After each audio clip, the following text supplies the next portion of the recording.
नमस्कार, स्वागत छ हाम्रो युट्युब च्यानलमा, जहाँ हामी तपाईलाई दिन्छौं देशभरका ताजा र विश्वसनीय खबरहरू।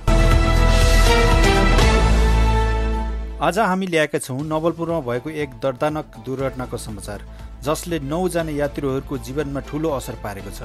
यस दुर्घटनाले धेरैलाई घाइते बनाएको छ र हामी तपाईलाई दिन्छौं घाइतेहरूको विस्तृत विवरण। कृपया भिडियो अन्तिमसम्म हेर्नुहोस्।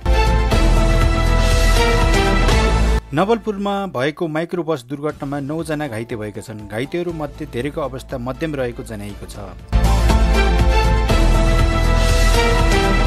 घाइते हुनेमा छन् विनोद सिंह ठाकुर 42 वर्ष माइक्रो चालक, निधारमा चोट। गोपाल मगर 29 वर्ष सहचालक, शरीरको विभिन्न भागमा चोट। अनिता नेपाली 21 वर्ष, निधारमा चोट। विष्णु नेपाली 36 वर्ष, टाउकोमा चोट। वर्षाद सुवेदी 22 वर्ष, भित्री चोट। जमुना लामा 30 वर्ष, हात र खुट्टामा सामान्य चोट। समर्थ नेपाली 7 वर्ष, अवस्था उल्लेख नगरिएको। अनुप गुरुङ 25 वर्ष, हात खुट्टामा चोट। होम बहादुर रुचाल दाहिने आँखामा चोट। 8 जना घाइतेहरूलाई नयाँ मेडिकल कलेज भरतपुर रेफर गरिएको छ।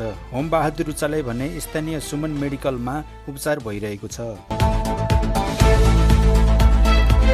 दुर्घटनाहरू सधैँ अकल्पनीय हुन्छन्, तर सतर्कता हाम्रा हातमा हुन्छ। प्रत्येक यात्रामा सावधानी अपनाऊ ताकि यस्ता खबरहरू फेरि सुनिरहनु नपरोस्। हाम्रो गहिरो सहानुभूति घाइतेहरूप्रति। यदि तपाईलाई सुरक्षित यात्रा र समाजका यस्ता खबरहरू जान्न चाहनुहुन्छ भने हाम्रो च्यानललाई सब्स्क्राइब गर्न नबिर्सिनुहोला। धन्यवाद।